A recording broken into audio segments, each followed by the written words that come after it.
Sebelum kita mulai, ada baiknya kita berdoa terlebih dahulu. Berdoa, kita mulai.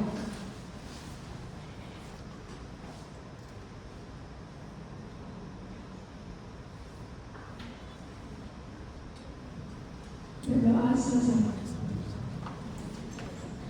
Baik, saya akan menyapa kembali teman-teman yang ada di sini. Selamat siang semuanya. Izinkan saya Febriani Silaban dengan NIM 2202010172 untuk memandu kegiatan presentasi pada siang hari ini. Sebelumnya, yang kami hormati Bapak Ibu dosen mata kuliah teori akuntansi dan yang kami kasihi teman-teman audiens yang sudah berkumpul di tempat ini pada siang hari ini. Sebelum kita mendengarkan pemaparan dari tim presenter, kepada tim presenter, apakah sudah siap? Ya.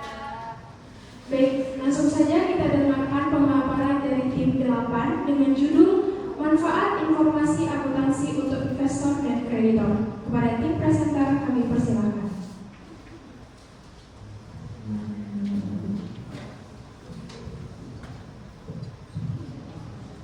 Terima kasih kepada Febri sebagai moderator hari ini telah memberikan kami kesempatan untuk mempresentasikan materi yang akan kami bawakan pada siang hari ini. Saya ucapkan selamat siang kepada Pak Hendra dan Bu Nilam dan teman-teman semua yang telah hadir pada siang hari ini. Baiklah, materi yang akan kami presentasikan pada hari ini berjudul Manfaat Informasi Akuntansi untuk Investor dan Kreditor. Nah, tim kami terdiri dari saya sendiri Mindasari dan teman saya Rahel Sitorus, Setia Maya, Anastasia dan Jessie Yohana. Nah, di sini saya akan menjelaskan tentang apa sih yang dimaksud dengan laporan keuangan. Tentunya kita sebagai mahasiswa-mahasiswi akuntansi perpajakan sudah familiar banget dengan kata laporan keuangan. Nah, di sini saya akan mencoba mengingatkan kembali kepada teman-teman semua apa sih yang dimaksud dengan laporan keuangan tersebut. Nah, laporan keuangan adalah media utama untuk mengomunikasikan informasi keuangan yang dihasilkan dalam proses akuntansi kepada pihak-pihak yang berkepentingan untuk melakukan pengambilan keputusan ekonomi. Nah, dari laporan keuangan ini kita bisa tahu bagaimana sih keadaan suatu perusahaan. Di dalam laporan keuangan terdapat 5 jenis laporan. Yang pertama ada income statement atau laporan laba rugi. Yang kedua ada balance sheet atau laporan posisi keuangan. Yang ketiga ada statement of cash flow atau laporan arus kas. Yang keempat adalah statement of change in equity atau laporan perubahan ekuitas. Dan yang kelima ada notes to financial statement atau catatan atas laporan keuangan. Nah, terus fungsinya kalau kita buat laporan keuangan itu tujuannya buat apa sih? Nah, tujuan laporan keuangan adalah menyediakan informasi yang menyangkut posisi keuangan, kinerja, serta perubahan posisi keuangan suatu perusahaan yang bermanfaat bagi sejumlah pemakai laporan keuangan dalam pengambilan keputusan ekonomi. Nah, pemakaian laporan keuangan dalam pengambilan keputusan ekonomi itu terdapat dari dua pihak. Yang pertama ada pihak internal, yaitu ada manajemen, divisi dan manajer, kemudian ada pemilik usaha atau owner, dan karyawan di bidang keuangan atau akuntansi. Nah, lalu yang di pihak eksternalnya, yaitu yang akan kita bahas lebih lanjut pada siang hari ini, yaitu tentang investor dan kreditor. Tentunya laporan keuangan yang baik memiliki karakteristik laporan keuangan. Nah, selanjutnya akan dibahas oleh teman saya Rahel. Kepada Rahel saya persilakan. Oke, baik. Untuk karakteristik dari laporan keuangan itu ada 4. Jadi yang pertama itu dapat dipahami atau understandability, yang dimana informasi yang disajikan dalam laporan keuangan itu harus benar-benar mudah dipahami bagi pihak investor dan kreditor. Kenapa? Karena untuk menilai kualitas dari perusahaan tersebut itu dilihat dari laporan keuangannya. Jadi agar laporan keuangan itu dapat mudah dipahami, di sini para investor atau pada pengguna laporan keuangan itu harus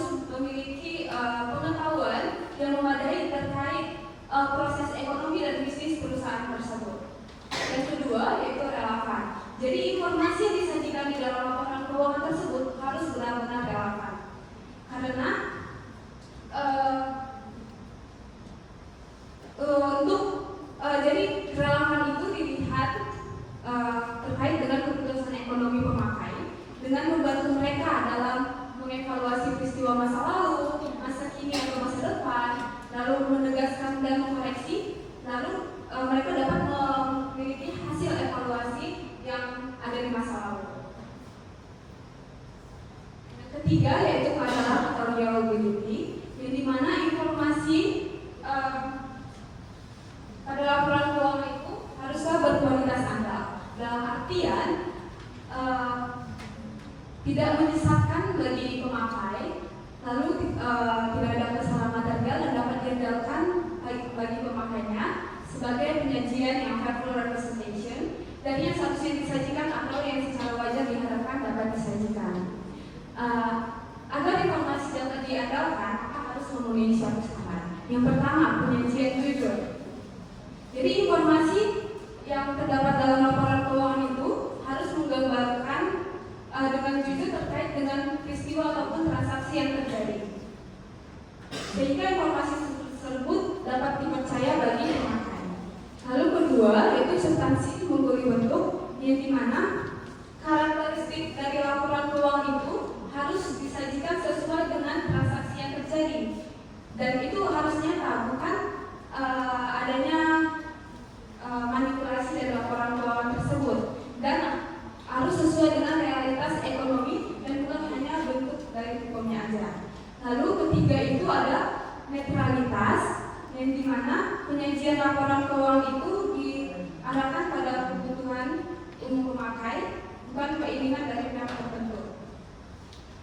Yang keempat ada pertimbangan yang sehat, yang dimana maksudnya itu informasi akuntansi itu harus memiliki manfaat dalam menghadapi ketidakpastian ekonomi karena mengandung unsur-unsur kehati-hatian dalam melakukan perkiraan. Dan yang terakhir itu adalah kelengkapan, yang dimana informasi yang terdapat dalam laporan keuangan itu harus lengkap dalam batasan materialitas dan biaya-biaya yang terkandung. Yang terakhir yaitu dapat dibandingkan. Jadi pemakai juga harus dapat memperbandingkan laporan keuangan antar perusahaan untuk mengevaluasi posisi keuangan, kinerja serta perubahan posisi keuangan secara relatif. Selanjutnya akan disampaikan oleh Setiana.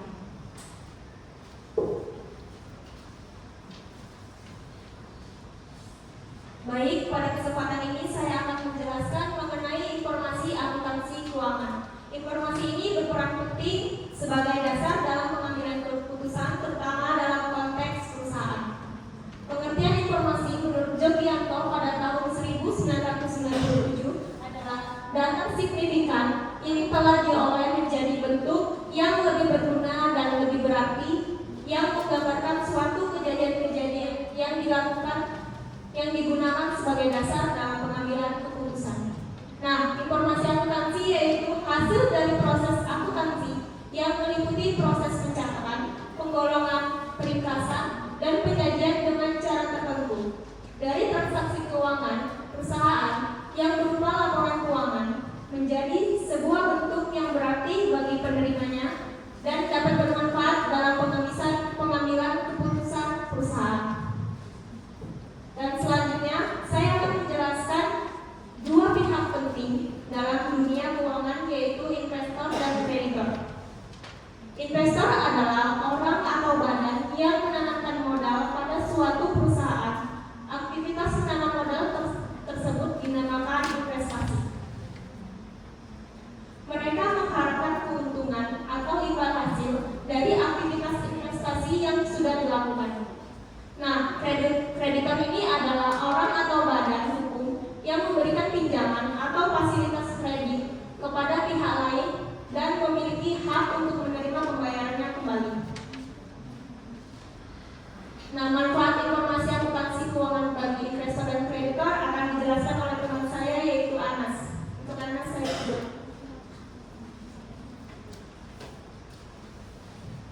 Baik, saya akan melanjutkan tentang manfaat informasi akuntansi keuangan bagi investor dan kreditor. Yang pertama, manfaat informasi akuntansi keuangan bagi investor. Informasi keuangan merupakan laporan yang sangat penting bagi investor. Informasi keuangan membantu investor untuk menilai kondisi keuangan perusahaan, sehingga perusahaan dapat membuat keputusan yang tepat mengenai investasi perusahaan tersebut. Dengan informasi ini, kerja perusahaan dan potensi pertumbuhannya di masa depan. Selanjutnya, bagi kreditor, informasi keuangan sangat krusial. Kreditor perlu memahami kemampuan perusahaan untuk membayar kembali pinjamannya. Laporan keuangan juga memberikan gambaran yang jelas tentang arus kas, aset, dan kewajiban perusahaan. Sebagai kreditor dapat menilai risiko dalam memberikan pinjaman. Selanjutnya saya akan menjelaskan tentang pendekatan decision usefulness atas informasi akuntansi.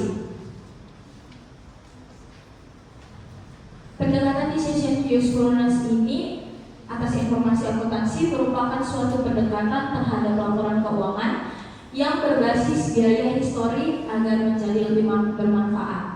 Pendekatan ini menitikberatkan kepada para pengguna laporan keuangan terhadap keputusan mereka, informasi yang mereka butuhkan, serta kemampuan mereka memproses informasi akuntansi. Di sini terdapat dua pertanyaan penting dalam mengadopsi pendekatan decision usefulness ini. Yang pertama, siapa saja pengguna laporan keuangan? Perlu kita pahami siapa saja yang menjadi pengguna laporan keuangan.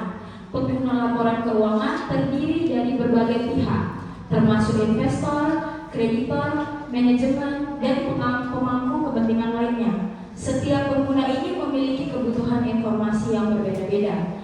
Kita juga harus mempertimbangkan apa saja manfaat dari laporan keuangan bagi pengguna laporan tersebut.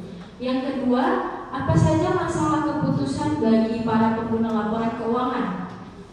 Keputusan tersebut sangat bergantung pada informasi yang disajikan dalam laporan tersebut. Akuntan berperan penting dalam menyusun laporan yang memberikan informasi relevan.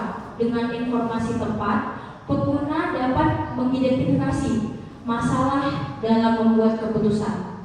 Sebagai contoh, jika laporan menunjukkan adanya penurunan laba, seorang manajemen mungkin akan mencari cara bagaimana untuk menuruni biaya. Di sisi lain, seorang investor mungkin akan mempertimbangkan untuk menjual sahamnya. Dengan kata lain, akuntan seharusnya menyesuaikan informasi akuntansi yang disajikan dalam laporan keuangan dengan kebutuhan para pengguna laporan keuangan.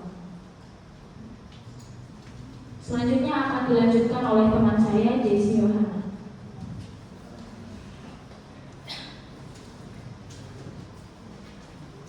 Baiklah, saya akan melanjutkan pemaparan dari materi kami. Nah, untuk pada bagian ini kita akan membahas mengenai information usefulness. Nah, mungkin bagi kita semua yang ada di sini kita nggak asing lagi ya dengan kata informasi. Bahkan dan setiap kita juga sangat dekat dengan yang namanya informasi. Dan setiap individu itu pasti juga melakukan yang namanya memberikan informasi atau bahkan menerima informasi. Nah, perlu kita ketahui bahwasannya informasi itu bersifat individu. Mengapa? Karena setiap orang yang menerima informasi itu akan memberikan reaksi yang berbeda walaupun pada informasi yang sama. Tentunya pada kali ini kita akan membahas tentang informasi yang ada pada laporan keuangan. Sehubungan dengan hal tersebut, sebagai sumber informasi, laporan keuangan adalah penyedia informasi akuntansi yang relevan dan reliable. Selain itu, dalam laporan keuangan juga harus tersedia informasi yang bermanfaat bagi pengambilan keputusan dan lebih menekankan pada isi atau kandungan informasi serta ketepatan waktu dalam memberikan keyakinan bagi investor ataupun mengubah keyakinan awal pengguna laporan keuangan agar segera bereaksi dan informasi ini bersaing dengan sumber informasi lainnya. Selain itu, kita juga harus mengetahui apa sih tujuan dari adanya informasi dalam sebuah laporan keuangan. Tujuan utama dari akuntansi keuangan ialah menyajikan informasi yang bermanfaat bagi para pemakai dan pengambil keputusan. Dalam hal ini, investor memerlukan informasi akuntansi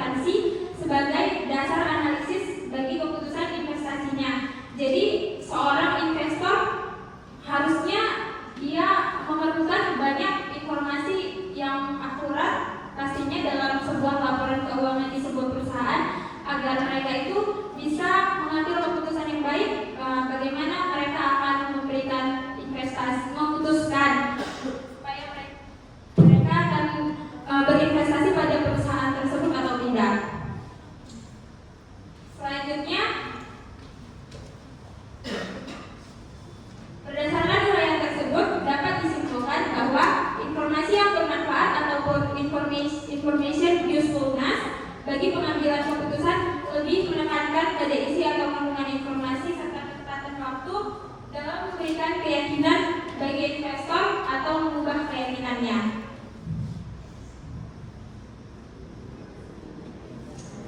Untuk mengakhiri pemaparan materi kami, sekian presentasi dari kelompok kami. Jika ada kesalahan mohon dibicarakan baik-baik, bukan mau mencari yang terbaik. Terima kasih, saya kembalikan kepada moderator.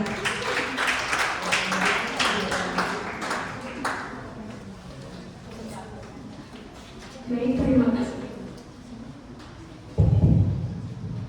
Terima kasih untuk pemaparan yang luar biasa yang telah disampaikan oleh tim pendapat. Kini kita akan memasuki sesi tanya jawab. Kepada audiens atau tim yang sudah menyampaikan pertanyaan atau sanggahannya, kita akan mendengarkan jawaban dari tim presenter. Tetapi bagi tim atau audiens yang belum memberikan sanggahan atau pertanyaan, kami memberikan waktu kepada audiens untuk memberikan pertanyaan.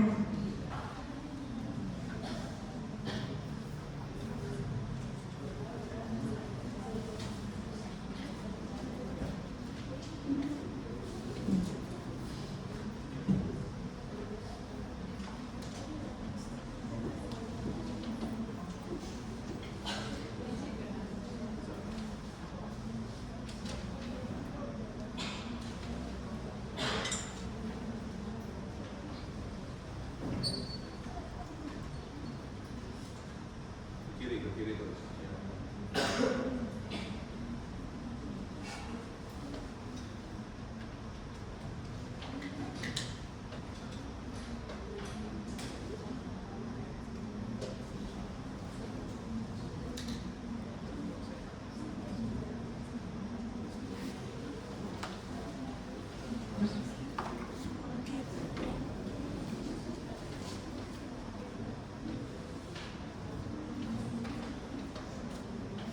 Baik, di sini sudah ada pertanyaan dari tim 12 yang mempertanyakan, menurut tim kalian, bagaimana jika suatu laporan keuangan relevan tetapi tidak andal? Apa dampaknya bagi investor dan kreditor? Bagi tim presenter, apakah sudah bisa jawab? Mari kita dengarkan penjelasan dari tim presenter. Terima kasih kepada tim 12 yang sudah memberikan. Bentar dulu. Dari materi yang sangat mudah untuk dipahami ini, PPT-nya udah bagus-bagus dibikin sama tim ini. Cuma satu pertanyaan ini yang keluar.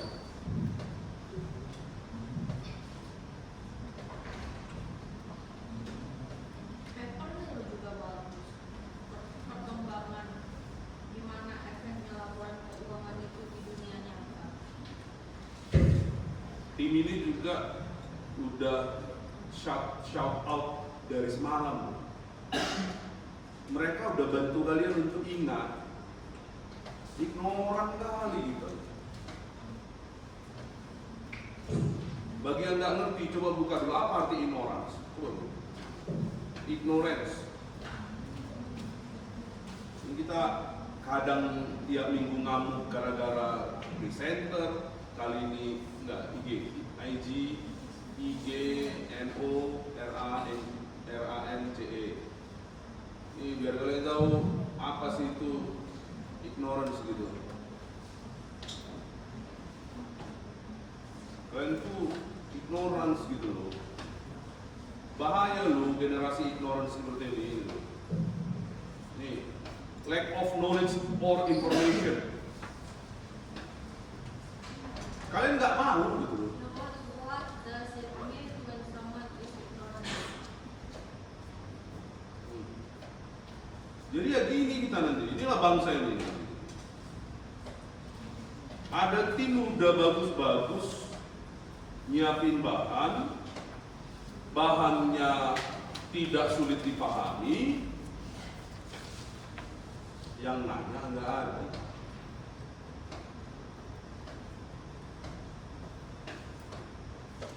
Tim ini juga udah bantu untuk mengingatkan kalian. Masa cuma satu yang nanya? Banyak yang mau dibahas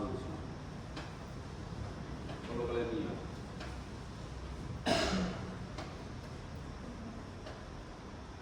Lanjut dulu.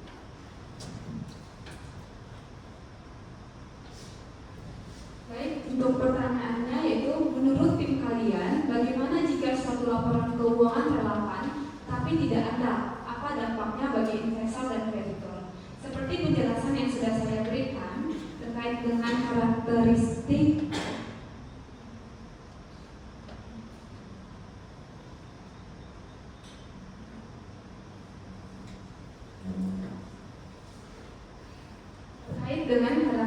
laporan keuangan, bahwasanya yang nomor 3.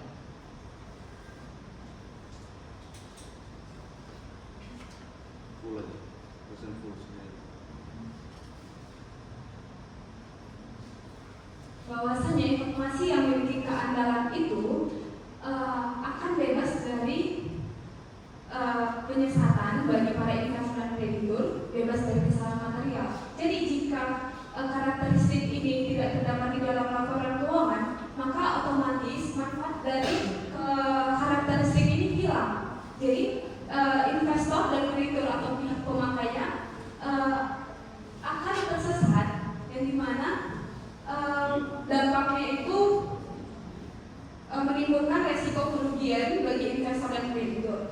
Jika kreditur memberikan pinjaman kepada perusahaan tersebut, padahal diketahui bahwasanya perusahaan tersebut tidak sehat terkait dengan laporan keuangan yang sudah disajikannya, sehingga mereka akan gagal bayar kepada kreditor. Maka di sini kreditor itu akan menimbulkan resiko kerugian. Jadi jika investor menanamkan modal pada perusahaan yang dimana laporan keuangannya itu tidak relevan, maka akan menimbulkan dampak negatif kepada investor tersebut, seperti kesalahan dalam pengambilan keputusan investasi, lalu kesulitan dalam melihat kinerja perusahaan masa depan, yang dimana itu juga akan berpotensi besar kepada investor tersebut. Sekian dari jawaban dari kelompok kami. Bagaimana kepada tim 12?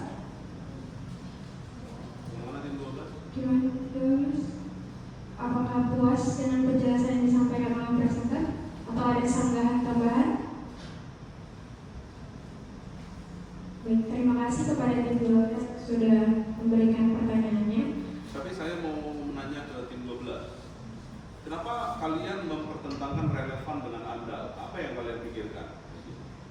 Nah, coba. Menarik kalau apa sih yang mereka pikirkan tentang relevan dengan andal, kenapa mereka perbandingkan? Boleh kasih pandangannya, boleh kasih mic. Jawabannya mereka apa ya? Minggu depan semuanya ngumpul sini aja ya. Sini aja. Sampai di sana bangkunya. Ya.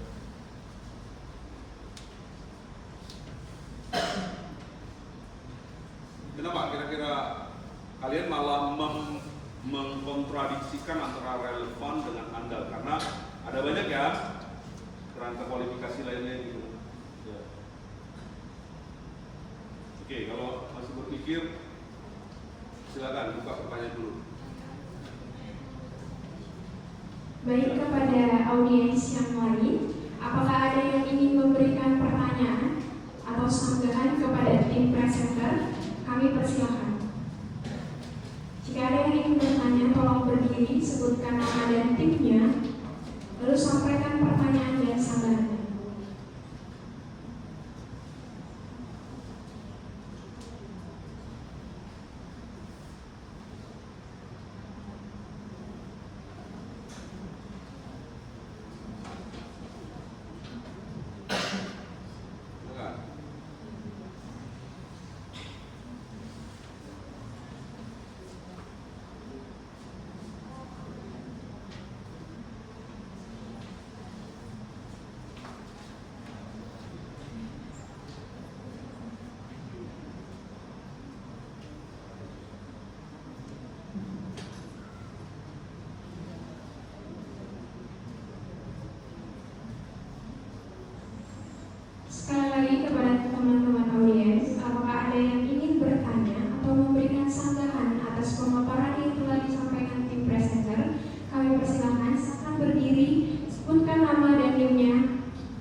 menjadikan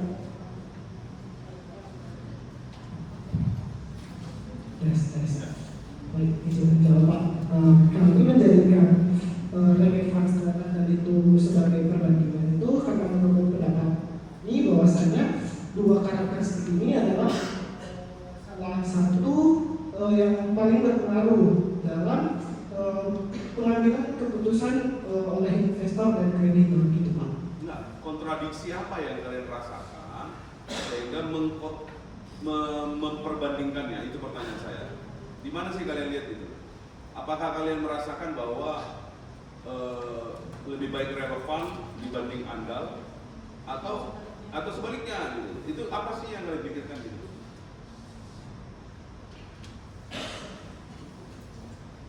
Menurut kelompok kami Pak, sebuah laporan keuangan itu lebih baik relevan dan andal, tapi nggak semua laporan keuangan itu relevan dan andal. Relevan itu berarti berguna, tapi kalau andal itu udah pasti benar, tapi kan semua laporan keuangan itu belum tentu benar. Kira-kira nanti dia positioningnya di mana ya? Ketika dua hal itu bermain, artinya gini, sebenarnya yang mau disampaikan tim ini adalah ada ruang bagi akuntan untuk menentukan degree of the relevance, ya kan, and degree of keandalannya tadi. Apa tadi keandalannya itu bahasa Inggrisnya? Faithful representation-nya gitu. Ini semakin menunjukkan, ini saya tadi sebenarnya mau menyadarkan kepada kalian, sebenarnya dalam alam bawah sadarnya kelompok 12 ini merasakan betul bahwa ini bukan sesuatu yang seperti kata kitab suci gitu. Bahwa karena ini tarik menarik sebenarnya, itu loh sebenarnya. Saya justru menarik tadi, kenapa? Kok bisa ya mereka sadar ada proses tarik menarik di antara dua ini gitu. Ngerti ya? Justru sebenarnya semakin relevan itu kadang-kadang akuntannya makin meninggalkan keandalannya. Makin andal, kadang-kadang relevansinya jadi kadarnya turun gitu. Ini harus dipahami kawan-kawan gitu loh. Dulu kami ini salah satu UAS saya waktu ujian S1. Ya. Ini salah satu yang diujiankan ke saya dulu waktu 2S. Makanya saya tadi, kok bisa ya malah melahirkan pertanyaan ini sesegera mungkin. Kira-kira kalau kamu UTS pertanyaannya itu atau 2S. Ya? Nah, seperti itu. Ini kali ini sebenarnya udah diberikan pada level yang bisa sama-sama tahu, tidak hanya diceramahin gitu. Ya, saya bukan ngetes mereka tadi enggak. Menarik gitu untuk melihat apa sih yang membuat mereka bertanya ini ya. Karena justru sebenarnya ini pertanyaannya lectures, dosen, mahasiswanya ketika ujian. Paham nggak ya kalau laporan keuangan itu relevan seperti apa, andal seperti apa? Disitulah dia, kita tidak memandang semua ini seperti kitab suci. Kalau kitab suci kan jelas ya realnya ya. Kalau kamu bukan hitam berarti kamu putih, kalau kamu bukan putih berarti kamu hitam. Nah di akuntansi enggak itu. Ada proses tarik menarik di situ. Di antara berbagai kerangka kualifikasi tersebut. Seperti itu. Kalau ini di hierarki yang sama atau tidak? Tim yang presentasi, tim 7 nya? Tim 8. Ini di hierarki yang sama tidak? Ada kan gambar hierarkikalnya? Kemarin yang lihat. Ini di hierarki yang sama? Apalagi di hierarki yang sama, itu tidak bisa semuanya ditegakkan bersamaan. Ngerti maksud saya? Tidak bisa. Kalau tim kalian yang lain ini membaca, bahkan tim yang minggu lalu membaca, kan ada tuh ya hierarkinya. Mau dia yang downfall atau yang mengarah ke atas, segitiga ke atas, itu hierarkinya jelas kok menunjukkan itu. Nah, hierarki tertingginya apa? Information usefulness. Kalau itu nggak ada yang melawan itu, itulah bendera tertingginya orang akuntansi. Information usefulness. Tadi udah dijelaskan sama tim ini, gitu. Makanya saya bingung kok pertanyaan itu. Ya? Relevant is defined as the ability of information to influence decision making, assuming it is faithfully represented. Jadi dia berkaitan. Kalau bahasa pemakai dari tarik menarik. Iya, tarik menarik. Jelas ya? Maka kalau lebih lanjut lagi, ini kalau sebagai orang ilmu akuntansi, kalau kamu nanti jadi auditor, nanti akan makin sadar. Oh, kenapa bukti dan materialitas berkaitan atau tidak berkaitan? Berkaitan gitu. Nah di sini dia gitu, sama di dalam audit ada prinsip tentang materiality dan ada prinsip tentang bukti, sama gitu, sama ini juga. Gitu. Paham ya? Akuntansi itu ilmu yang sebenarnya apa ya, susah-susah gampang sih dipahami. Balik lagi mau nggak memahami? Gitu. Ya, ini ada yang tidak datang dari pagi, datang sini. Mau bawa apa? Hah? Gak usah datang aja sekalian gitu. Gitu ya. Ada kan yang nggak datang dari pagi di kelas saya kan?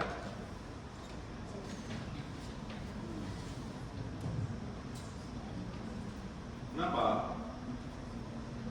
Lupa bangun? Ya. Masih muda mau lupa bangun tuh.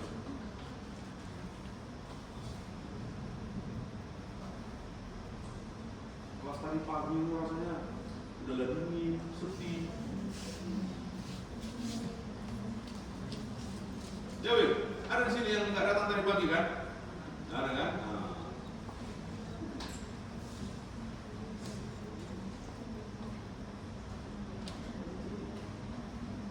Ini ngajak rusuh. Heran saya orang di Lampung, suka kali ngajak rusuh, bener.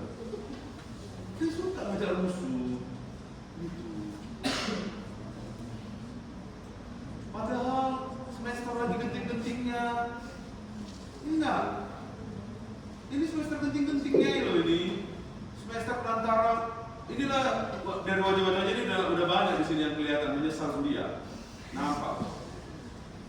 Iya. Baiklah kuliah dulu. Makanya ngajak rusuh sering kan? Iya, ngajak rusuh.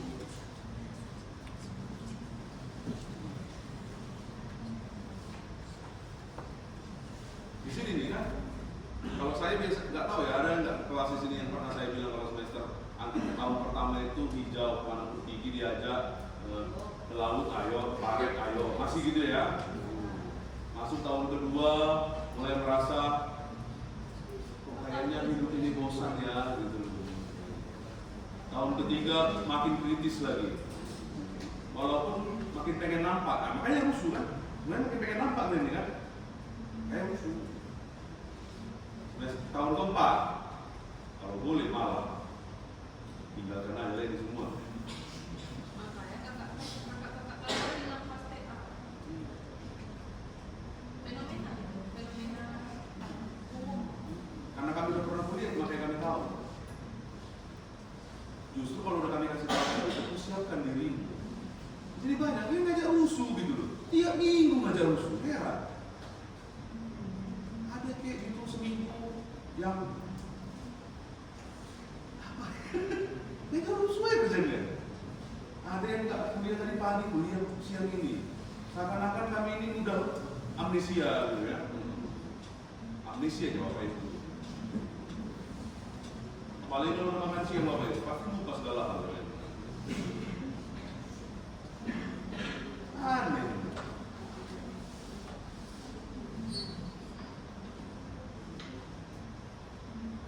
Oke, paham ya? Tadi saya tergelitik Bu.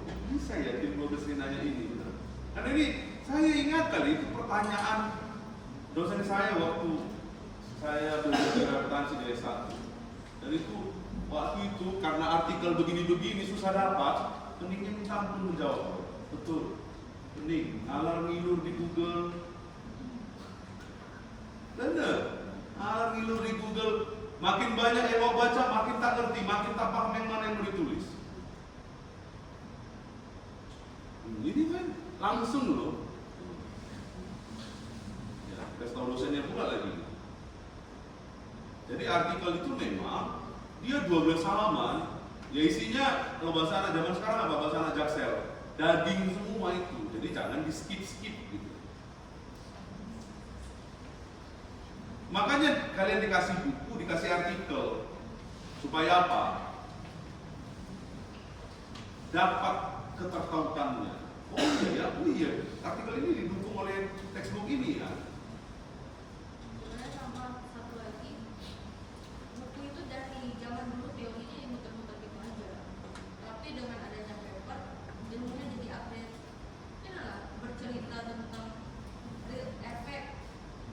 efek nyata dari laporan keuangan di praktek. Kemudian manfaat dari informasi akuntansi keuangan. Kalau kalian baca ini menarik loh. Kenapa saya bilang menarik? Penelitiannya pakai eksperimen.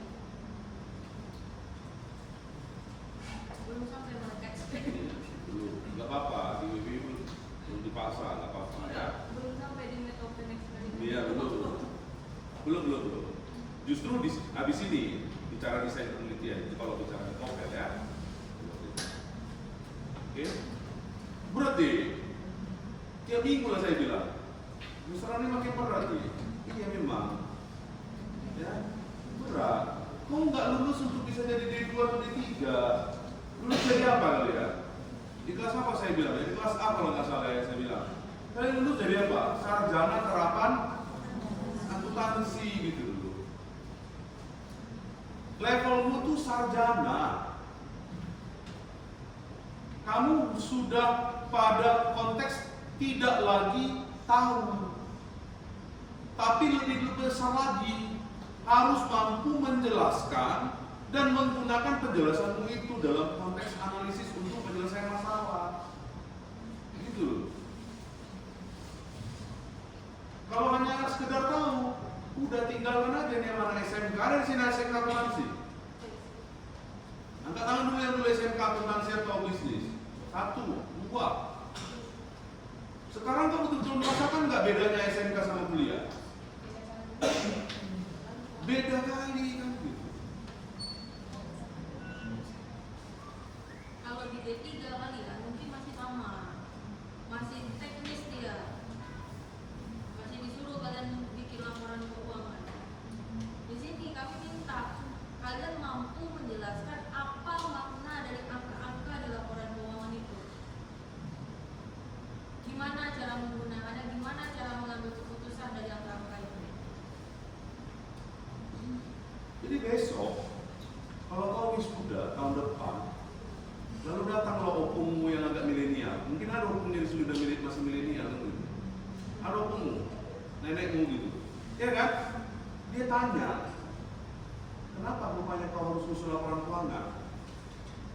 Gitu loh. Sama kayak opungmu bicara, apa itu ekonomi? Kalau sempat anak akuntansi nggak tahu jelaskan apa itu ekonomi dan kenapa akuntansi itu nyusun laporan keuangan, kan tahu. Sebenarnya drama saya ini itu bilang opungmu. Tahu siapa yang nanya itu nanti?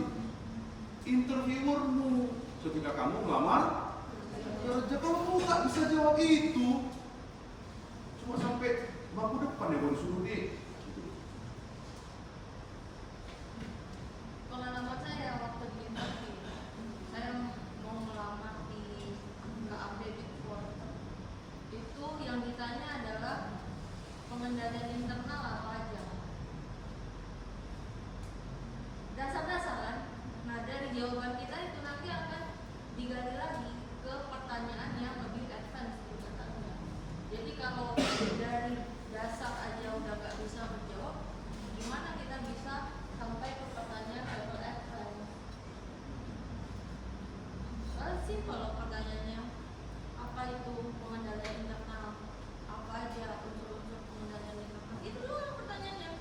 Ya jadi kan kalian di audit kan pengendalian internal kan? Karena mungkin bahas audit nggak belajar pengendalian internal. Wong itu kok pertama. Dan kira-kira langkah pertama audit setelah proses perikatan tadi. Oke? Pemahaman atas apa? Lingkungan pengendali. Gitu. Lah saya nggak ngajar audit aja bisa ngucapinnya gitu. Tahu gara-gara apa? Nah, dosen audit kami dulu hatam katanya, wajib hatam apa itu lingkungan pengendalian di dalam pelaporan keuangan gitu. Ya, elah. Bukan nggak mau saya ngajar audit, males ngajar audit. Kenapa? Ngantuk, nggak mau saya lihat mayat hidup. Apa mayat hidup kan? Apa yang hidup ini? Will, apa mayat hidup? William, apa itu mayat hidup? Iya, badannya di situ, jiwanya di Sang Plaza. Gitu loh. Hari ini kita cari rusuh bener. Kalau yang kayak kita tadi itu cari rusuh ya. Kemarin materi sulit dipahami 3, 4. Ini yang gampang dipahami, enak menghubungkannya. Heran. Ya, ayolah, kasih waktu membaca. Udah dibilang masih korban sedikit ini gitu loh. Ya, nggak bisa, harus korban dikit, dikit aja. Dari yang nonton drakor tadinya 5 episode sekali nonton sehari, kurangilah jadi 1 gitu. Sisanya ngapain? Baca landing pages-nya, teori akuntansi gitu kawan-kawan. Sedih kita. Dari kasih moderator juga nanya, gak ada juga yang nanya. Pakai penanya naon dari ini dulu.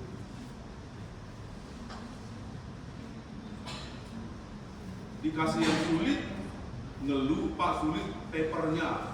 Dikasih gampang,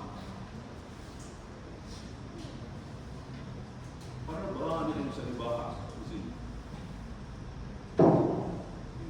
Apalagi kalau kalian bawa kepada teori. Soalnya kemarin ada yang bicara tentang pragmatis, ya kan? Positivis. Gimana sih hubungkannya informasi keuangan ini dengan masalah pragmatis? Pandangan pragmatis dengan pandangan positivis. Gitu. Gimana sih?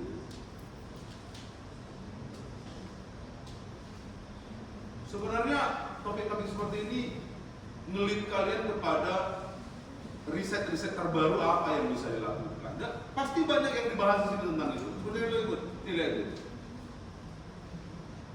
Investment profesional, orang-orang yang bergerak di investasi, menilai relevansi laporan keuangan itu akan lebih rendah ketika apa tuh? When their objective is to evaluate managerial performance. Jadi ketika tujuan mereka itu adalah untuk mengevaluasi kinerja manajerial gitu. Jawabannya secara teori aja bisa nggak jawab itu? Kenapa lebih rendah penilaiannya ketika mengevaluasi kinerja manajerial? Secara logika bisa dijawab. Kan kemarin udah dikenalin, ada entity theory, ada stakeholders theory. Sekarang arahnya ke situ. Kenapa gitu enggak? Mereka menurut saya banyak lubang yang mau dibahas dalam gitu loh. Kenapa sih kalian nggak bahas entity theory gitu? Ada bahas entity theory? Nggak ada kan gitu loh. Gimana relevansi berhubungan dengan entity theory? Ya banyak gitu loh. Kita yang naikin harusnya. Kalian yang naikin, gitu. Memancing diskusi seperti itu. Oke? Hati-hati dia nanti. Seperti pertanyaannya tim 12 tadi lah nanti wise, bukan mungkin dan akan seperti itu. Pertanyaan yang akan membuatmu di ruang wujud masih pening aja, pening Pak Mual Pak. Dikasih buka buku, emang kau pikir kusuruh hafal semua ini? Enggak. Buka buku. Tapi pertanyaanmu itu kemampuanmu connecting the dot gitu loh. Dan itulah keahlian sarjana, kawan-kawan. Bukan kalian S2 itu.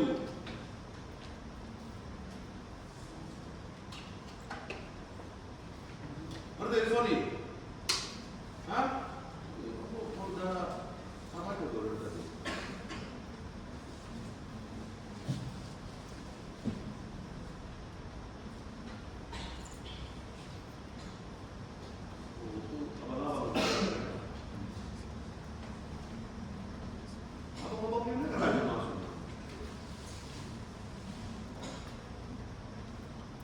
Eliezer dari mana Eliezer? Dari kasih tahu, kok nggak ada di grup? Ada. Dan lewatkan, karena kemarin kau kan bukan gagal kan? Memang nggak ambil kan? Itu, makanya bukan babang-babang baik kan?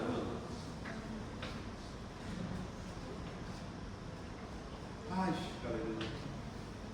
Oke, ada tambahan Bu, saya besoklah kita wrap up kalau dari saya. Ibu ada tambahan itu terkait tim ini. Gak ada lagi pertanyaan orang ini. Pertemuan ini masih connect sama pertemuan besok. Jadi masih membahas tentang manfaat mendapat informasi keuangan untuk investor dan kreditor. Jadi kelompok besok nggak usah terlalu membahas karakteristik laporan keuangan lagi. Ya kayak yang saya lihat di papernya piramida itu boleh dibahas. Pokoknya nggak usah bahas relevans, andal, dan lain-lainnya. Ya. Oke, lalu satu lagi, tim ini hari ini ya tadi kemarin waktu saya baca mereka validasi, ini salah satu yang nanti tricky adalah membedakan antara apa itu investor dan kreditor, bagaimana perlakuan investor dan kreditur, bagaimana informasi dari investor dan kreditur berbeda. Tim ini nggak ada selip satu hari ini, karena mereka bahasa investor. Walaupun tadi ngomong juga mereka tentang kreditur, oh ini nggak selip satu. Emang saya pikir kami nengok sambil baca tadi nggak dengar. Bagus itu. Besok kalau tim besok selip menyatakan narasi tentang siapa investor, bagaimana dia menggunakan informasi. Hati-hati. Oke? Ini nggak sama loh informasi bagi investor sama kreditur berbeda. Ya, menarik kan akuntansi kan? Siapa suruh masuk akuntansi?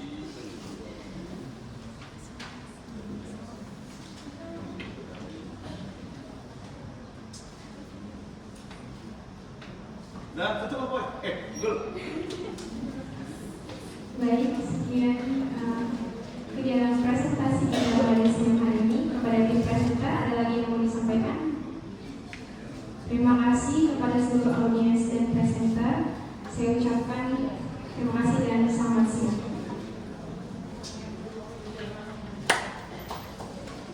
Ya, pertama waktu ini. Baik, terima kasih. Siap, siap.